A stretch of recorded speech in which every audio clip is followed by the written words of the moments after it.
Howdy y'all, you got the Bulldog on the channel again. Figured I'd get a quick little video of some of the differences between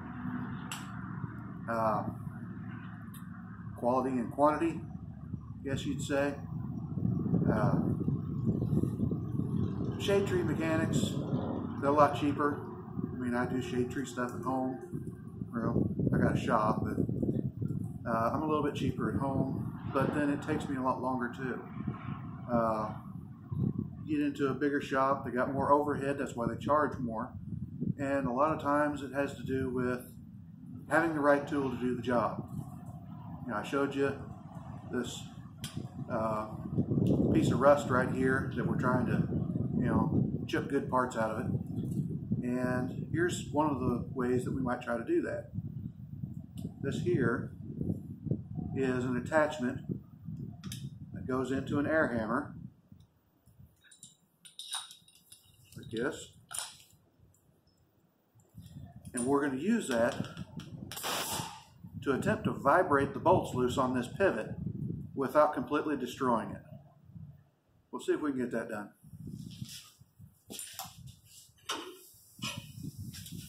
You got a wrench here, and it's got this hex right there where you can try to rotate it while you're hammering on it.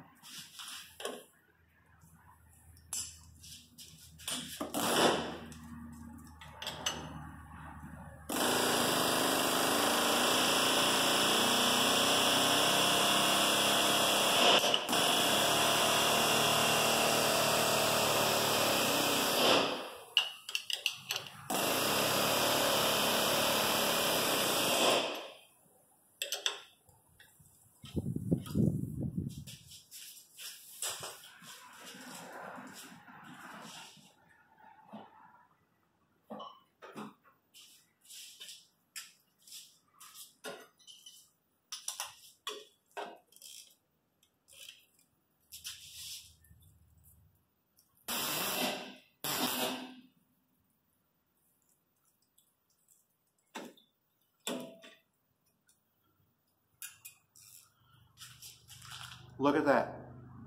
Just a little bit of vibration and some amount of patience, and it gets this bolt out without completely wrecking the rest of it.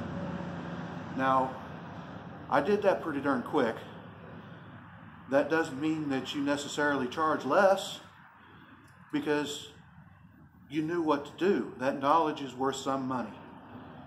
Part of it is you get your jobs done quicker so that you can make more jobs. That's the value of your knowledge. That doesn't mean that, well, it only took you 5 minutes, you should only charge me for 5 minutes. Well, that 5-minute job might have taken a journeyman, 2 hours to do, and he might have destroyed it in the process. So, that's quality, rather than,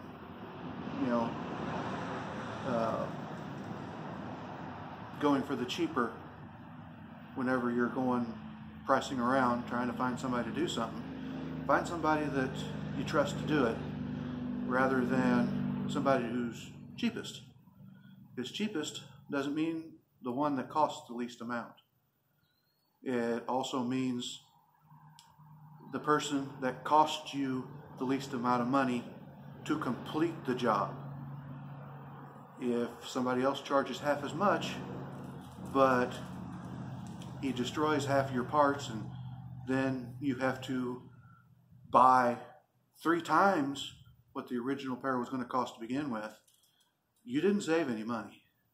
Or when you throw up your hands and say, well, I'm just going to trade it off, getting rid of a $3,000 vehicle, and you're going to go buy a $20,000 vehicle, you didn't spend any less money there either. So, I try to make sure that the jobs get completed for the good value for the customer.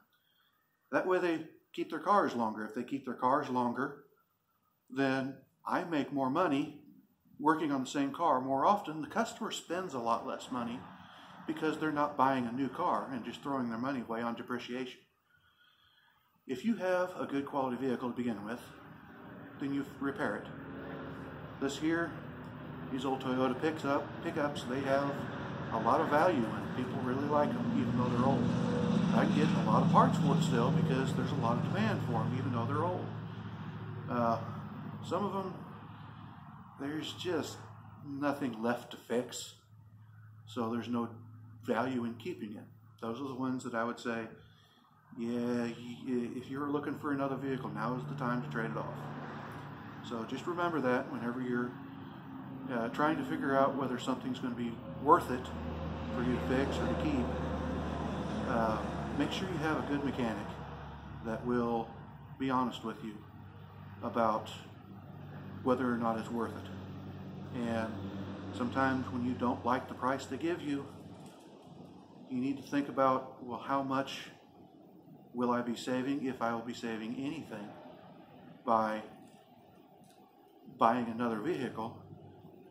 You know, I have heard people say, well, you don't want to listen to the mechanic because the mechanic has a financial interest in what you buy. Yes, he does, or she. They have a financial interest in what you buy because they need to be able to make money working on it. They can't make money on a piece of junk because you never stop. You're never happy. They're never happy because they can never get it fixed all the way.